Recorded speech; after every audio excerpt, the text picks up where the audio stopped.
Kat sini ada satu sling bag lelaki yang baru mendarat guys. So kualiti dia agak bagus. Jom kita tengok dekat sikit. Sling bag jenama Hao Shui ni guys, dia menggunakan high quality nylon. So korang boleh tengok dia punya material dia ni memang nice dan memang cantik. Color dia pun memang nampak cantik guys.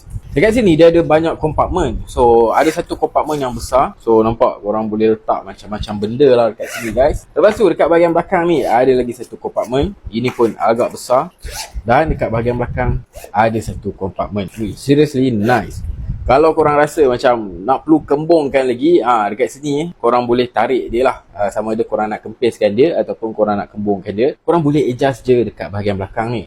Sama juga dekat bahagian atas, dia ada part yang kita nak adjust. Korang nak kembungkan dia ke, nak kempiskan dia ke, boleh je. Nice guys. Dan tali dia memang ada dua tempat lah. Kalau korang nak sling belah kanan ke ataupun belah kiri, korang boleh tukar je tempat dia. Untuk korang yang sukakan bag yang style dan selalu bawa banyak barang, rasanya benda ni memang sangat membantu. Dan disebabkan dia sling dan dia tegak macam ni, bag kita nampak macam kecil dan selesa je dekat badan guys. So guys, apa lagi, check out dekat bag kuning di bawah.